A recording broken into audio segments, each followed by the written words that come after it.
Hey, Reluctant Preppers, you could have been watching this video the moment it came out. By going to healingyourself.life and subscribing to our new sister channel, Healing Yourself. See you there. Healingyourself.life provides information for awareness, educational, and support purposes only and does not diagnose or prescribe treatment for any medical condition. Viewers are encouraged to do their own due diligence and consult with their own medical caregivers before making personal treatment decisions.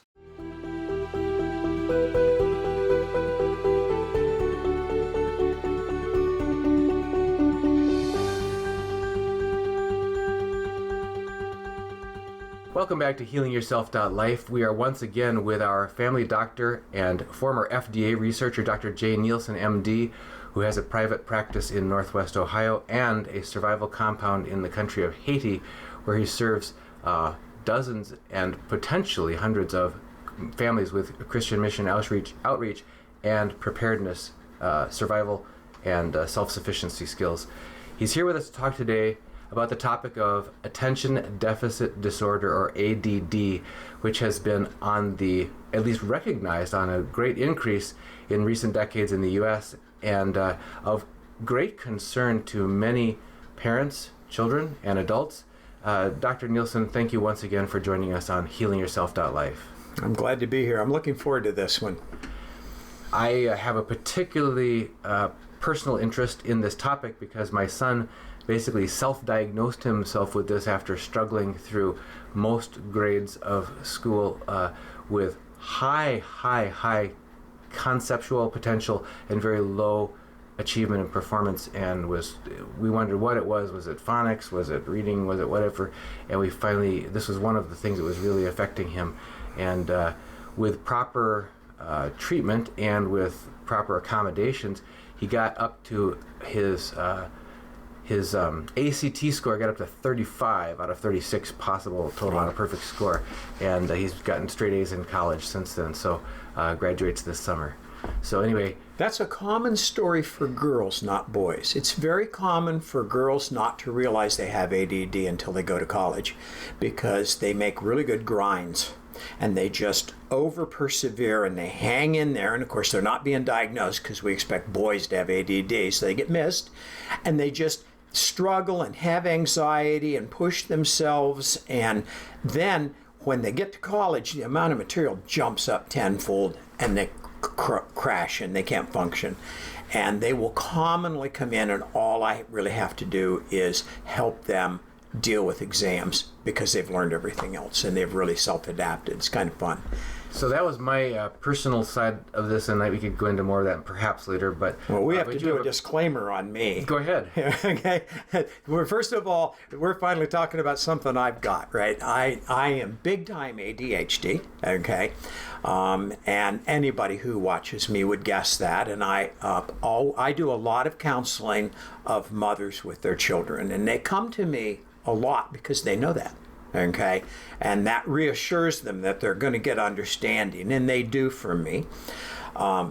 And that's going to take, I really want to go back later when we get to treatment, and I need to talk about my mother, because my mother was my treatment.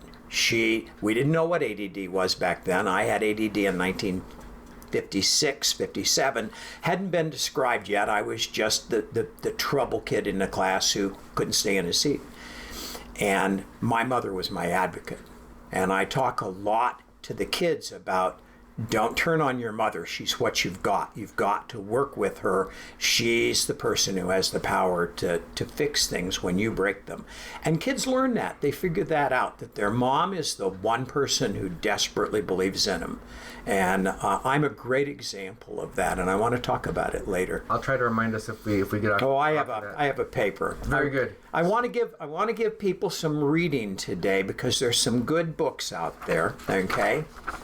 Helping Your Child by John Taylor, Helping Your ADD Child. Excellent book. Driven to Distraction by Hallowell. Okay, these books don't completely agree with my philosophy, but they're close enough to be worth reading. A wonderful book. I know this lady. I've done some research with her. Doris Rapp, MD, a pediatrician. She's the person who actually illustrated to the world that carpet backing was making everybody sick. Okay, And what she recognized from research is that kids in old schools had less ADD than kids in new schools because they were on vinyl or linoleum. Okay, and carpet backing is awful. The reason is lots of research is from the EPA about VOCs and all of the things that are coming out of carpet backing that are neurotoxic. And so when we get into causation and treatment, we're going to cover that in detail. Interesting, this was today in the news. CNN reported that street lights need to be changed in color from the blue color because it's causing cancer and neurological disorders from street lights.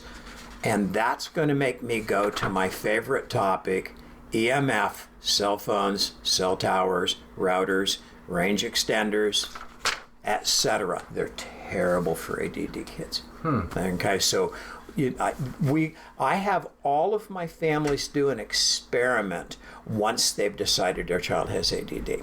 We haven't defined ADD, okay? We need to spend a little bit of time just talking about what's the incidence of this. You already pointed out rising. If you go back to 2000, they quote 5%. If you go back 5 years, they quote 12, okay?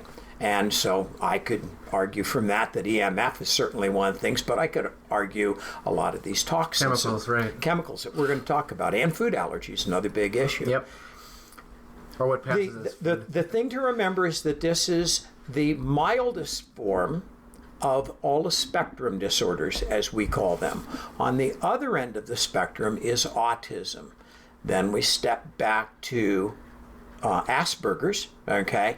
And then we have all of those neurosensory integration disorders that would include things like dyslexia.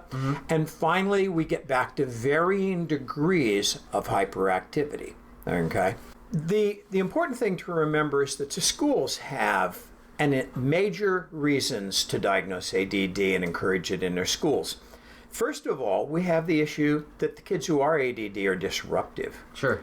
And so, as a result, they need control. Teachers need control. Readily recognized I was a nightmare to my teachers. And they liked me, but they wished I was in the other teacher's class, I think was how that worked out usually. And they usually picked which teacher they put me with. They never gave me to old ladies. They always gave me to young people. They seemed to be more tolerant. And the second thing is there's now an economic incentive for the schools because they have these EIP programs where the schools get money and mom gets help at home and Medicaid steps in even though you're not destitute. There's a lot of money involved in kids who have any learning disability.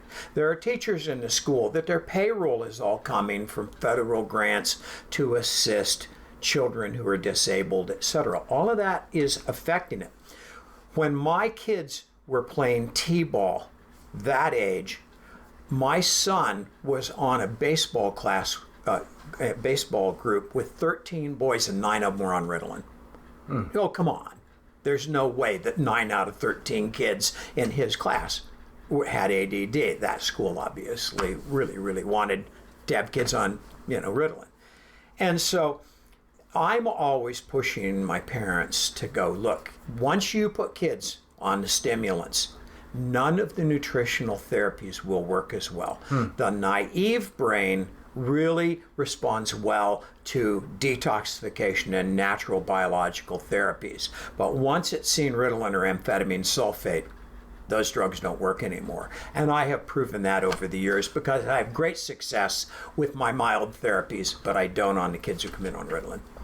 So we need to really define ADD, and we know what it is. I'm not going to get complicated, but as I always tell the children when I meet them, I said, you and I are okay. We're moving along here at a fast clip, and your mom isn't keeping up with us, okay?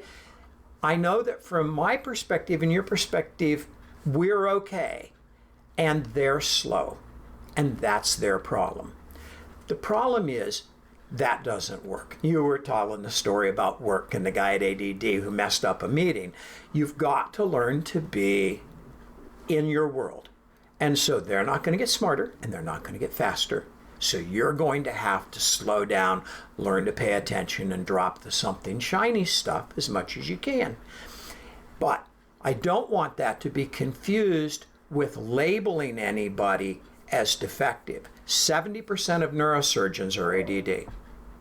If you look through the very, very brightest people that you see out in your society, watch, they'll be ADD.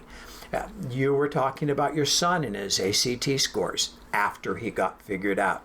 Great stuff, okay? Very bright young man, has figured this out. Now where is he performing? At the top of his game. And so I never let the parents label these kids or let these kids label themselves negatively. I only let them label themselves, but positively. And that really, really helps. I have had kids come back to me 10 years later and tell me that they really used self-talk from the things that I'd taught them to keep themselves going when they got in trouble. You know, and we'll go back to how my mother taught that to me later. There are reasons why this is happening. We have a 5-to-1 ratio of boys to girls. And the reason that that's true is because there's a deficient genetic function of 6-delta desaturase, which is an enzyme in tissue that turns alpha-linoleic acid, Wesson oil, into gamma-linoleic acid, evening primrose oil.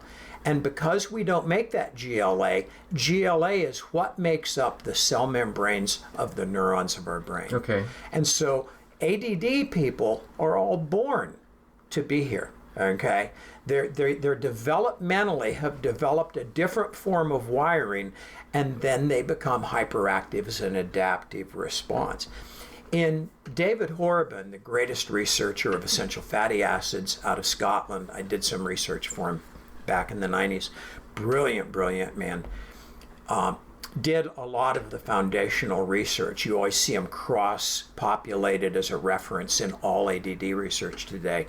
And he proved that putting evening primrose oil in infant formula all but eliminated ADD in Europe. And they tried to get it into America. And, no, we don't want to do that. Okay? You know, there's no money in it. We're back to the old, there's no money in it. AD's another money machine, especially for the schools. And so that whole concept that this is a genetically expressed problem is where we want to go. Another factor that's out here is to recognize that there's a cross-population between eczema and food allergies and gut leak. And that's all been very, very well documented that research showed twice as much eczema in ADD kids as control populations. And so you also now have a gut-mediated problem of what you eat. And of course we have lots of those. Oh my gosh, NutraSweet just makes me go crazy.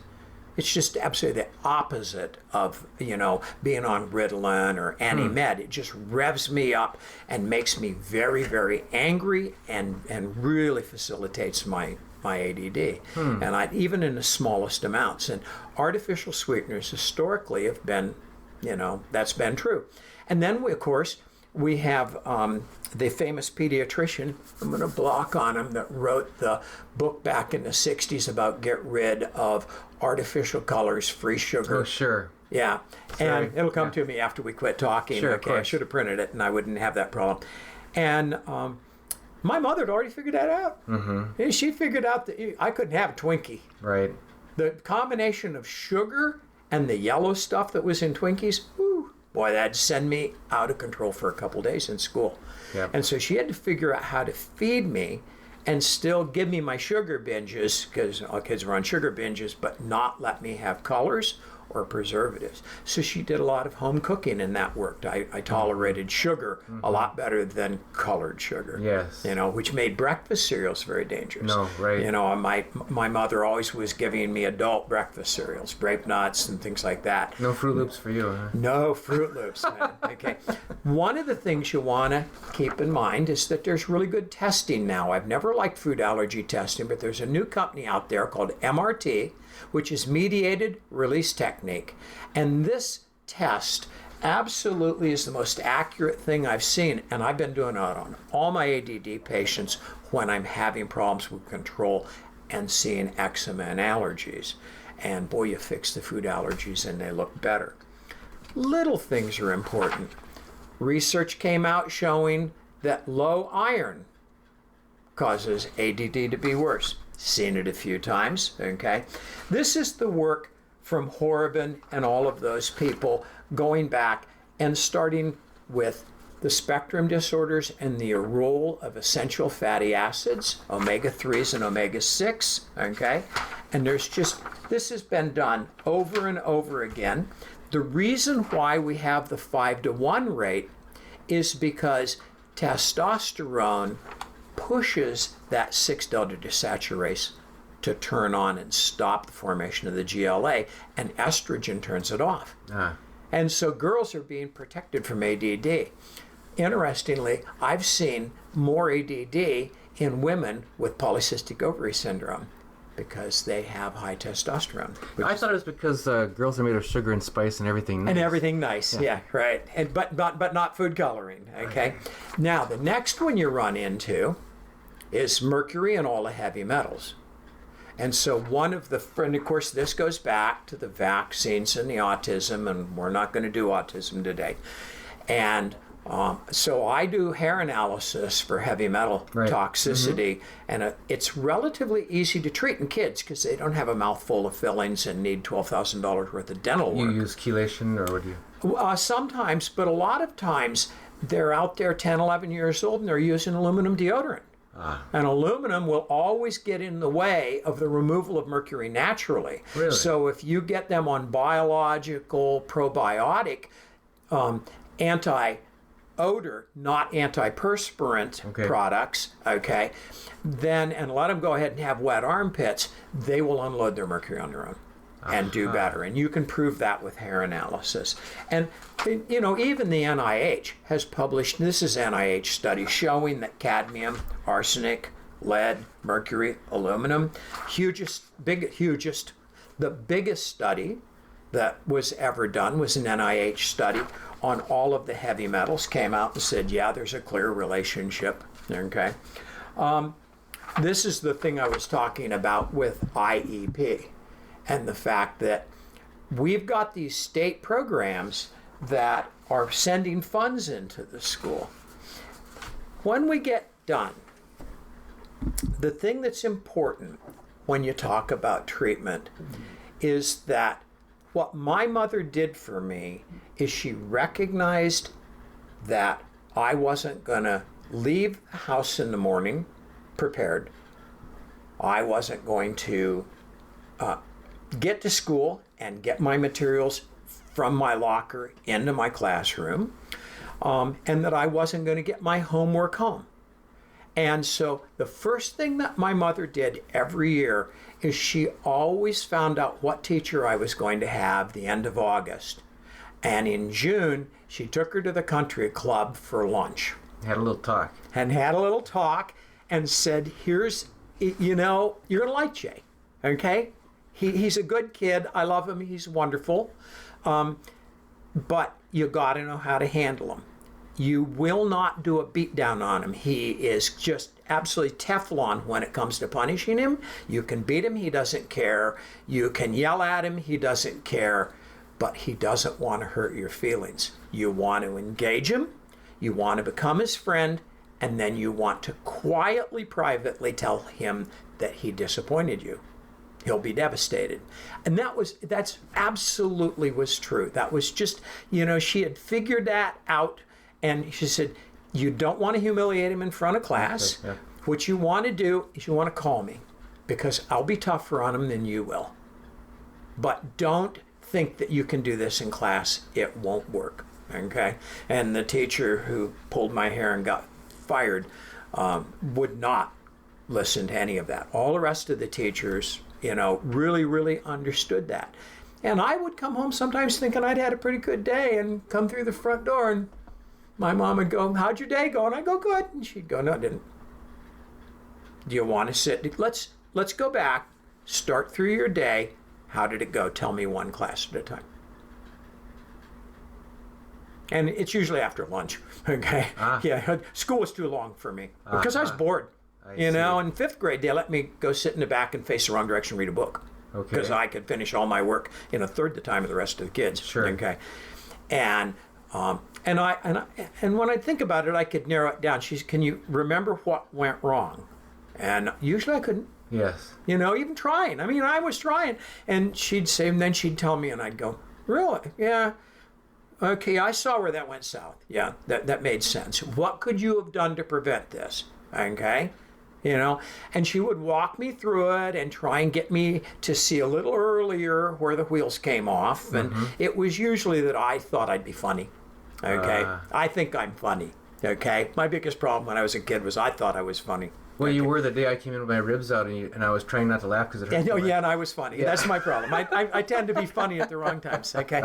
And exactly true. And so and the other thing she did was she was a list maker.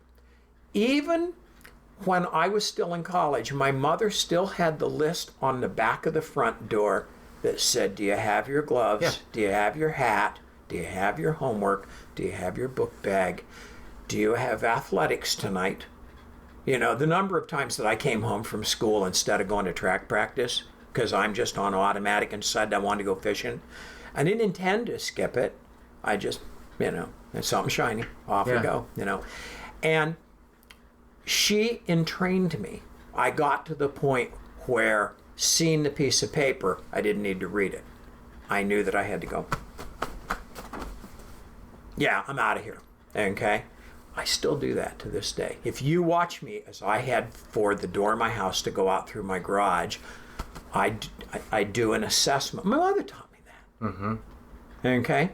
And it's made me not make mistakes that I would have made if my mother had not trained me up. Okay. And I had the same thing on the door of my bedroom going into my bedroom. And while I walked in my bedroom, there was a, do you need to do your homework now? Okay, which it really wasn't good. I'm kind of revved up from getting out of school. Okay, can you wait an hour? Okay, is it safe to wait until after supper? Probably not. Okay, do you have music to practice? And kind of run down a list of things that I was supposed to do in my life, you know, and my chores. And then my dad would, you know, put a note right in the middle of it. You need to mow the grass tonight, etc. And I became very note-driven. And to this day, my wife will tell me to do something, and I'll go, write it down, put it out on the counter, and I'll do it. If she doesn't write it down, I won't do it. Something shiny, off I go. And that's ADD. You can try and define ADD. Now we have ADD and ADHD. It's clearly HD. Okay, you know, just legs bouncing and, you know, etc. I don't think that matters much for anything we're going to talk about today. All that is really adding a movement disorder of being agitated. Okay, there are processing issues. I'm a little dyslexic. I was a brilliant mathematician and tested through high-level mathematics my first year in college because I'd had such good math training in high school. And yet, I had a college professor one day who said, have you ever noticed that every mistake you make on an exam involves the number 33? And once he told me that, I realized that the repetend, the repeat three, was not getting in my brain and I was dropping a 3. And once he told me that, I never did that again. But I had just a little bit of some kind of dyslexia. And so to see this as I can chop all these things up, no. You know, there are things about me that are a little Asperger's. Okay, probably things about me that are a little autistic. But, you know, it's a spectrum. And you can go pick up a symptom that's way out here on the spectrum, tics, okay, and meanwhile be functioning at a very high level, especially girls. Okay. And so there are lots of ways to diagnose ADD. My wife and I can both diagnose ADD in a 2-year-old. And we'll commonly, when I'm in the office, mom will be there and she didn't have a babysitter and she had to bring a child with her to the office. And he's over climbing on my fluoroscope and opening up my cabinets and, you know, etc. And I go, what a great kid.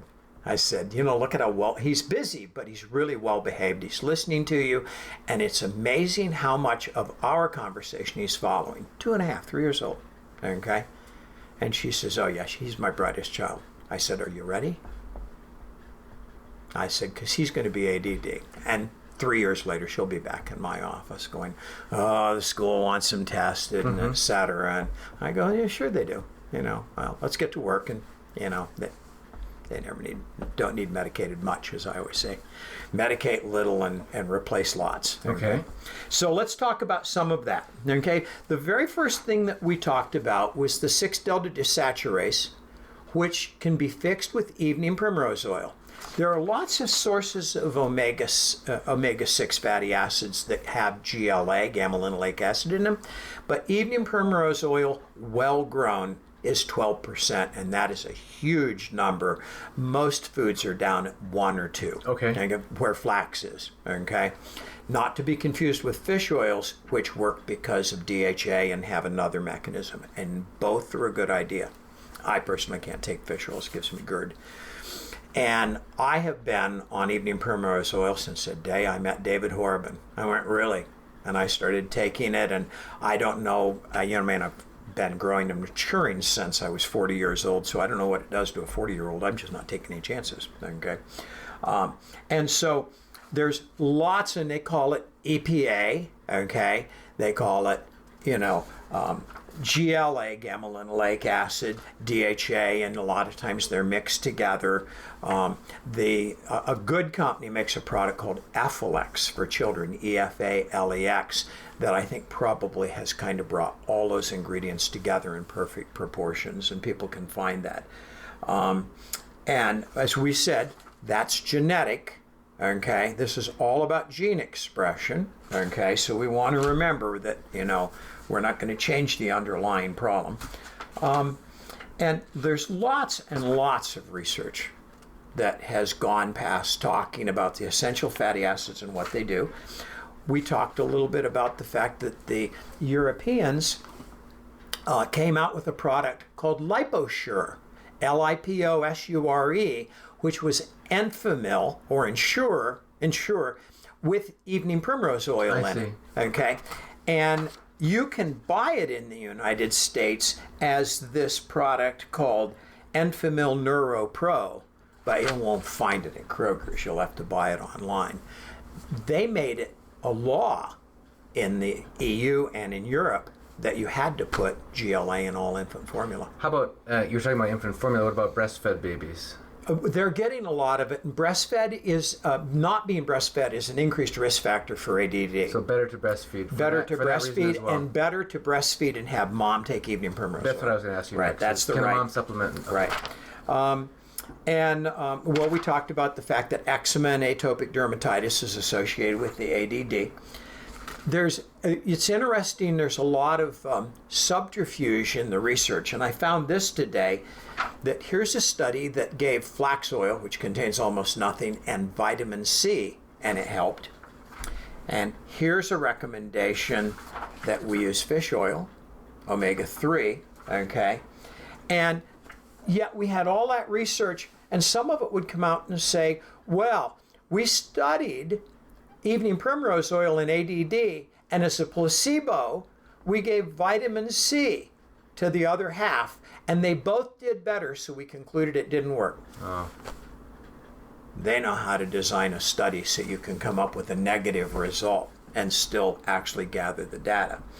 And so, having said that, I want to switch from here over to traditional drug therapy, which I detest. Before we let you off the hook here on this one, you mentioned in passing several times about the genetic root underneath this.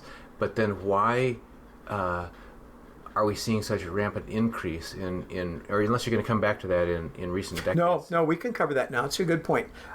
There's going to be a number of things. One of the things is going to be all the schools are carpeted now. Okay. One of them is going to be all of the pseudoestrogens and xenodisruptors and endocrine disruptors that are in bottled water and all of our food liners, and the fact that we're interfering with our normal endocrinology. Okay, so people should go back and take a look at your recent video on male and female hormones that we talked about. And Okay. then we've got the issue of the EMF, and of course I hate fluorescents. They're very irritating Yes. to ADD people. Okay, but over and above that, we have all this EMF from the routers and the cell phones, and that's a factor.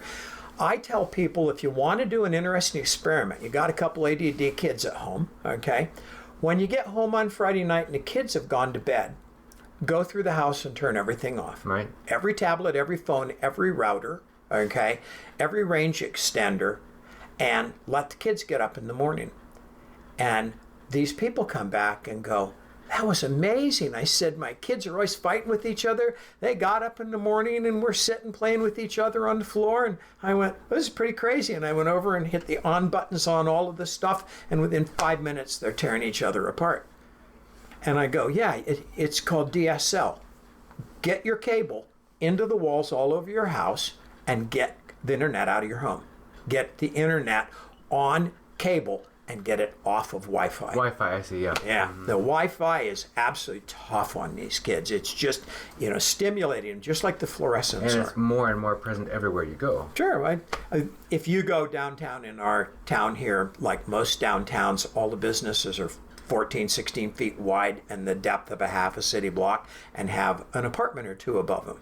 And so if you stand in the middle of our downtown and hit Wi-Fi, Oh, yeah. this is the first time I ever saw a scroll bar. Okay? 39 routers, okay, and range extenders. And you go, who are those people? They must be cooking inside. This is microwave, okay? That thing where you take the 6 phones, cell phones, and point the bottoms towards each other and call them, and you can pop popcorn's true. I've done it. Huh. It's crazy. So we're being killed. And EMF's another issue for another day. Another day. Yeah. So I want to talk about Ritalin, Adderall, Concerta,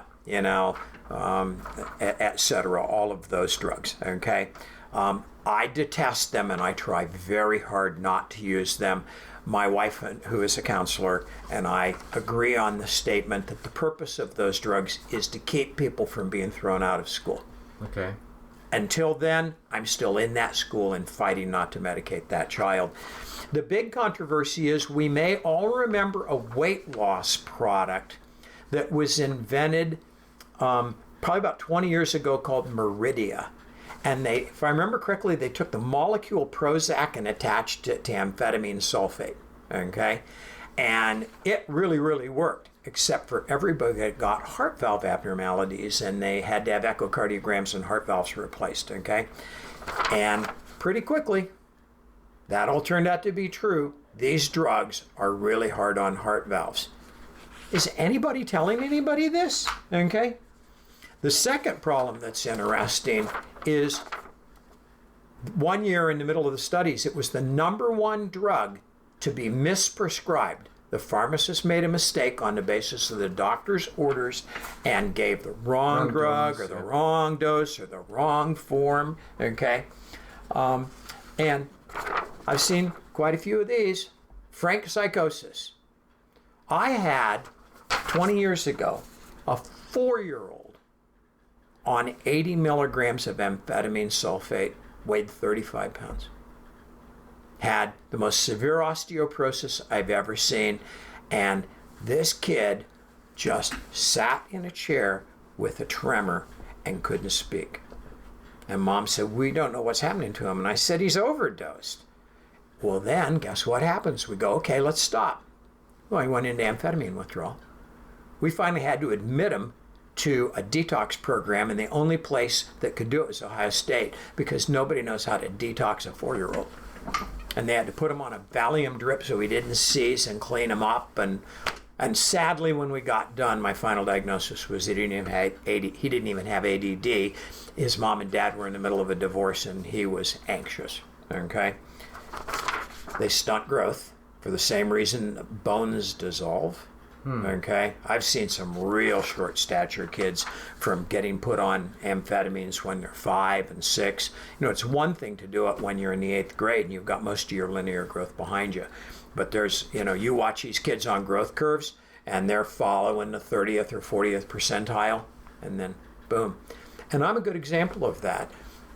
I Ritalin or amphetamine sulfate was figured out, and ADD was figured out when I was a junior in high school. And my dad was a family doc, and he immediately gave it to me. My grades went straight from B's and C's to straight A's, okay? And I performed at a very, very high level, okay? And I graduated from high school 4'11".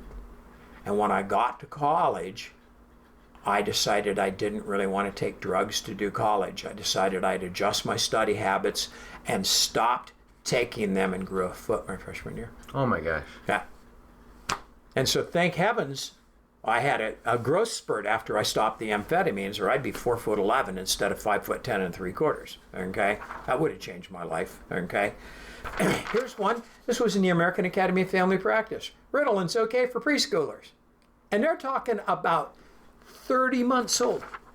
I'm sorry, why am I giving Ritalin to... This is because mom's overwhelmed by a busy child? Getting counseling. You've got to be kidding me. That's not the kid's problem. That's a mother's problem. But you're seeing that. You're watching kids that are being medicated and they aren't even in school yet. You know, you shouldn't really even be taught. I mean, you know, what are you doing in first grade? Cutting pennies out of papers and talking about Abraham Lincoln and President's Day? You know, really, are you learning anything in kindergarten and first grade that you aren't going to play catch up on in third grade? You really aren't being asked to integrate a lot of material until third or fourth grade. That's when you see ADD coming forward and really disrupting these kids' capacity to function. Before that, they're a behavior problem. Okay? The concept that these child psychiatrists are medicating these kids, I think, is an obscenity. Okay? So let's switch and let's go, okay, so you think your kid's going to need to be medicated? There it is. Guanfacine, 10x. People have seen ads on TV for Intuniv. Okay? I always tell people that I can make you autistic in 1 minute. Absolutely make you autistic. All I have to do is strap you down in that chair, tape your eyes open so you can't close them, and put two 1200-watt speakers on both sides of you and turn on Def Leppard, turn it to the top, and turn a strobe on in your face. And what are you going to do? You're going to start rocking and groaning because you're being overstimulated. Okay? And people look at autistic children and think those kids are stupid. Okay? They're retards. Okay? I had a severely autistic child who I put on 10x, and he went to bed as he took one dose and got up in the morning and had been mute all of his life, and walked down the next morning and walked up to mom and said, "What are we having for breakfast?" And caught up. He was 11 and he caught up in school in 2 years. Graduated valedictorian of his class. Nothing but 10x. He was being stimulated so hard that the world was screaming at him. What 10x does is it turns down the alpha ganglionic stimulation of the midbrain, which is where all of your respiration and blood pressure and sexual appetite are at.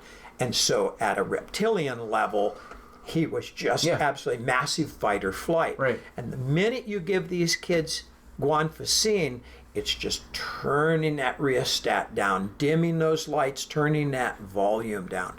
And the nice thing is, it's a bedtime dose. And so the school's not involved. They don't even need to know that the child is medicated. And once these kids have had Ritalin, I can't get 10x to work. It's helpful, but not great. I have a study here in which they did a head-to-head crossover, but the kids didn't get to be on amphetamines long enough to be addicted.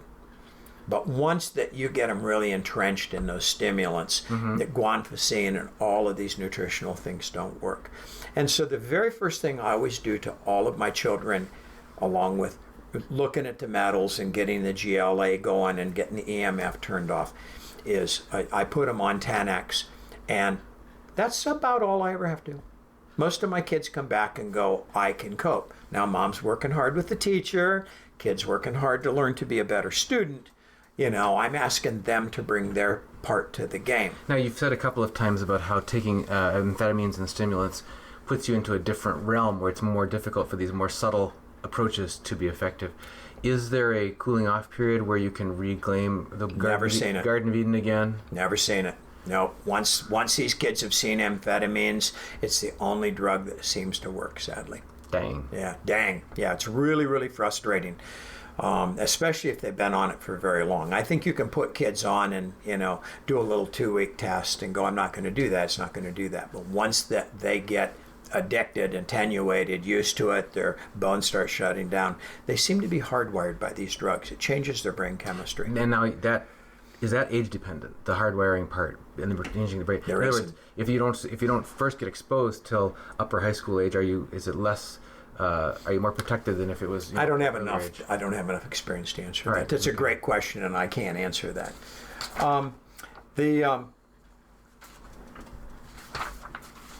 Here was the study I was talking about that was rolling kids for 5 days from placebo to guanfacine to amphetamine sulfate, and the kids did equally well. Go ahead and walk into a pediatrician and see whether or not they offer you that. Okay. Now, if that doesn't work, this is our next drug. Okay, modafinil. Okay, modafinil is which used to be called Provigil and is now Nuvigil. Okay, as it went to a new brand name, and modafinil, if it's generic. Again, is a controlled substance. You've got to be drug screened and go in every month and fill your script. Same problem that you have with amphetamines. And this drug, they managed to take all of the side effects of amphetamines off the drug. So you don't see loss of appetite, you don't see high blood pressure, you don't see bone breakdown, you don't see hard wiring. These kids can come and go. When I finally get to the point where I go, okay, this kid's in trouble in school, I'm going to go to modafinil. The literature says it only works in ADHD boys. My experience has been it works even better in ADHD girls. But this drug, if you can get it, almost always works. But the families are always disappointed because even though it's in the literature, it's so off-label for the insurance industry that they want the kids on Ritalin or amphetamines. They don't want them on this. You can make Ritalin for 20 cents and sell it for $200. Modafinil doesn't have the markup. And so the insurance companies that are getting that markup don't want it, okay? And I just tell people, grow up and go buy your own. Yeah. Don't poison your kid. Yeah. And by the time I get to modafinil, almost everybody in my practice is in control. Probably less than 15% of my kids ever see that drug. And there's lots and lots of research on that. No withdrawal. There's a study that proved that there was no withdrawal. And I like this. I'm going to read this one. The Food and Drug Administration Advisory Committee said modafinil is not safe for treating ADHD in children and adolescents by a 12-1 vote. Although committee members unanimously agreed the drug was effective for that indication. So safety was their concern. Yeah, the safety of Ritalin sales. What could you possibly conclude that Ritalin with weight loss, stunted growth, osteoporosis, and addiction is better than a drug that nobody can find any side effects on? And what they said was, we found a kid who got Stevens-Johnson syndrome, which is where your mouth breaks out in sores and it's really a threatening disease you can die from. I go, really? I'm going to give millions of kids in the United States heart valve incrustations and addiction, osteoporosis, and short stature so that one kid doesn't get mouth sores? This is a crazy world. Absolutely crazy world. And so, I hope that kind of gives people a way to go through. First of all, they're in control. First of all, they have advocacy for their child. Okay? Don't just send your kid to school and listen to the teachers. Be suspect. Recognize they have motivations other than the welfare of your child. Okay? And you, even more fundamental, what you mentioned first was, as an advocate for your child, work on building up your child's self-image, absolutely, their self-understanding, and their self-management skills. Absolutely. And so you want to and you can get your evening primrose oil going, and you can get rid of your aluminum deodorant, and you can clean up your food allergies and work with somebody who can do that, and you can get rid of the sugar and food dyes and the preservatives and now genetically modified foods, which I think are causing gut leak and aggravating this problem, and avoid the artificial sweeteners. And you may look up and go, and the teacher may come back and say, he looks better. Yeah, our son, the same one we were talking about, was night and day difference when either subject to environmental triggers for his allergies or not. Right. The behavior just went off the charts. My brother had an asthma attack, and he'd have ADD. Yep. Yeah, it was awful. The minute that whatever threw him into his asthma attack also made him absolutely frantic with ADD, because it usually didn't happen to him. He wasn't like me, okay? But boy, did it come out when he got an asthma attack. And that wasn't panic or fear. He really developed all the symptoms of ADD. And then you're finally at the point where you go, okay, I'm going to have to do something. You want to be walking in there and pressing that doc to go, I want to try guanfacine 10x and Tuniv, okay, and see what happens. That's probably going to cover most of my kids. I might end up at Modafinil, but I would really, the only reason I was going to tell a story. I have a dear friend of mine's daughter came to me at the end of college, and she was 22 years old, and she said, I'm really having a hard time finishing. The further I go in college, the more I'm having problems with exams. And I said, well, what's happening? She says, I honestly just can't pay attention.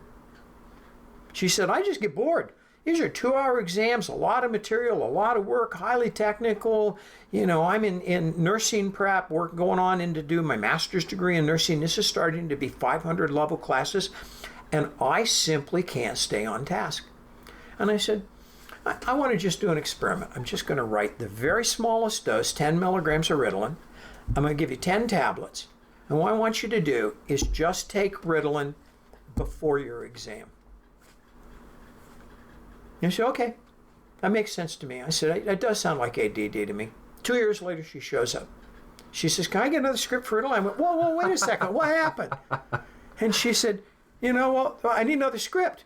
I said, I gave you 10 tablets. She said, I only had 10 exams.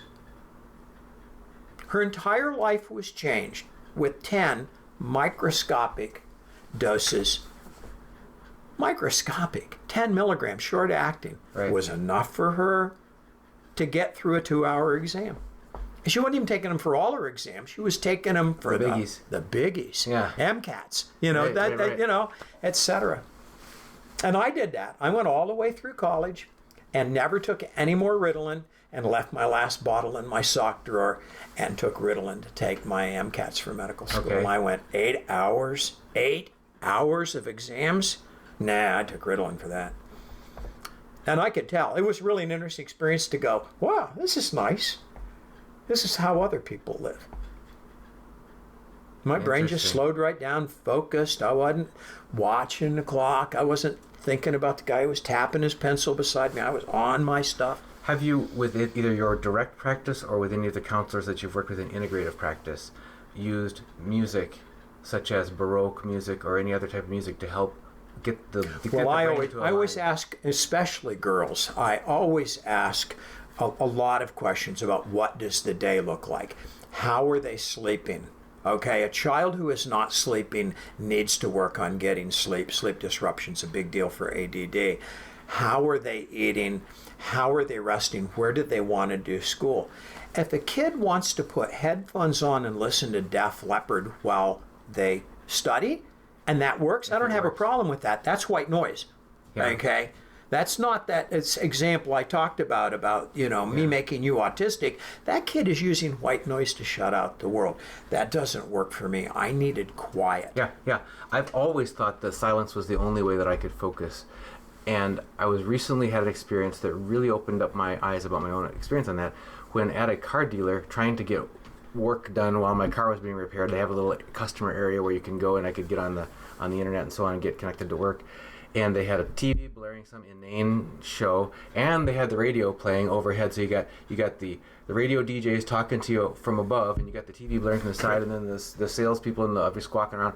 Finally, in desperation, I got out my earbuds and I looked online and found some relaxing music YouTube video and played it, and all of a sudden, I swear, I got more done in the next hour than I normally could have in 3 hours in that type of situation. And you'd have to know what that music is, because it has to be music that doesn't engage you. No, right, exactly. You can't put on Michael Jackson or I'm going to start dancing. Yeah, no, right. You've got to find something that is going to sit into the background. Classical music would do that to me. I know a lot of classical music. I don't listen to it, but if I wanted to make myself calm down, putting Chopin on would have that effect on me. Okay, Correct. We'll have another session another time about other strategies. Now you mentioned, and I'm not sure that we covered it completely, and I promised you I'd ask you again about this. Your mom gave you certain self-talk things, or maybe you meant the self-management lists and that sort of thing that she gave you. No, my mother worked very, very hard on self-talk. She sat down. I can't tell you how many times that my mother looked at me and said, "You're just such a great kid." You have to catch children at being good. Yep. Okay? You have to catch them at being successful. And if your purpose is to catch them at doing things bad, an ADD kid, and my story about the fact that all you had to do to make me feel bad was tell me I disappointed you. Mm-hmm. And my mother let me make my own decisions when I made mistakes. She could kind of tell when I was struggling with underperforming, if I'd done something. She would pull me aside. She'd say, "You seem upset. What happened?" And I said, "Well, you know how much I like Mrs. Furry, and I said something today and I made her mad, and I don't know what to do, because when I left, I knew she was mad at me." "Well, what happened?" And she'd walk me through it. Well, the first thing is she wanted me to see where it went south. The early warning signs. Yeah, well, I could have not done this if I'd have seen this. Early off ramps. Yeah, where are the guardrails here? Okay, and then she would say, "Well, what's the right thing to do?" Okay, I don't know if I've ever told this story on here. This story is very upsetting to me. When I was a very young physician, 1 year in practice, I made a mistake and injected a man with injectable penicillin for a strep throat, who right on his chart it said he had penicillin allergy, and he died. And I couldn't resuscitate. I was an ER doc, and he died. I couldn't resuscitate him. And I went home that night and did what anybody who's upset would do. I called my mother, okay? And I said, I don't know what to do. I think maybe I shouldn't be a doctor. This just is a message to me that maybe I'm the wrong person to do this. That I shouldn't have made a mistake like that. And so she did a lot of self-talk with me, and I said, "I don't know what to do." And she said, "If this weren't a death, what would you do?" And I said, "I'd apologize," which is what she always taught me. When you make a mistake, go apologize. And I said, "I don't have anybody to apologize to." She said, "Sure you do, the whole family." "How do I do that? They're going to be mad at me." She says, "That's not your problem. You need to go to visitation. You need to wait until visitation is closing down. You want no one to be behind you in line. And you need to go through that line, and I'm sorry for you, but you need to go apologize." I said, "Oh, I can't even imagine that." And she said, "But it's the right thing to do, isn't it?" And so I did, all by myself. And I waited and I waited and I waited, and the family saw me. And I clearly was, letting people go. And finally I went up, and one of the kids was really angry at me, etc. And I finally got up to the wife, who I unfortunately didn't know. I only knew the patient. And I explained who I was. She already knew that. And I told her I was so sorry, that it was a mistake, and there's nothing I can do about it. And I think you ought to sue me. Okay, that's why I carry malpractice insurance. She completely transformed. She said, "Oh, I would never sue you because you apologized." That made me a person who apologizes very easily now, and that is the thing that endeared me to my teachers. Once my teachers figured out that the thing that upset me the most was failing them, they worked very hard to not set me up for failure. They did everything they could to modify my environment. As my classmates, I'll see all my classmates for my 50th coming up in about another month here, or two, whenever it's coming up, and someone will probably say in humor the most commonly stated thing for 12 years of school when I grew up. Does anybody know the answer? Not you, Jay. And there are people who probably think that's my last name. I cannot tell you how many times good teachers said, don't even bother to put your hand up, Jay. I just learned to nod so the teacher would understand. I know. That if you need a fallback, I'm ready. I'm your ringer. I'm your ringer. And the amazing thing was when nobody knew, she would look at me and go ahead, Jay. And I would know. Yeah. It got awkward at the high school quiz bowl when the proctor would turn to my son.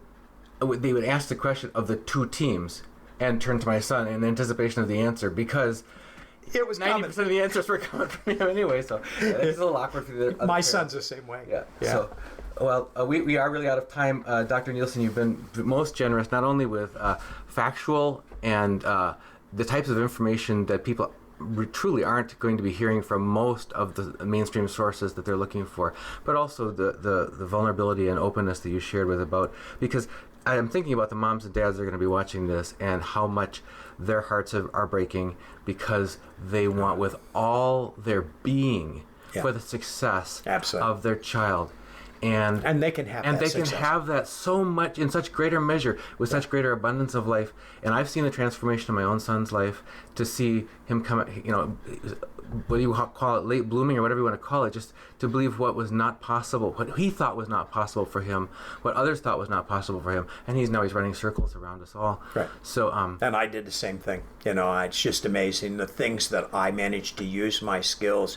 Running a contract research organization with 56 investigators in a field no one had ever done it in, was only possible for me because I could multitask that many things. That's an amazing concept from someone who's supposed to be distracted. Yeah, right. Unmanageable. Hyper performing. Right. Yeah, if you can get out of the way and let these kids succeed, they will outrun you and leave you in the dust. That's another thing we're going to have to talk to. I'm going to find some educator alternative, whether it's homeschooling, whether it's special perspectives. We're going to have to get people really to interesting unlock the doors of the cages to let these high-performing potential kids have avenues that they aren't being provided with, because it's really an indictment of this factory system that we've got of trying to say this is the one-size-fits-all, and if you don't fit it, you're the problem. Right. Okay, well, we've got to let it go there, but thank you, Dr. Jane Nielsen, once again for joining us on HealingYourself.life. This was a pleasure. I enjoyed it as much as I thought I would. Okay, thanks.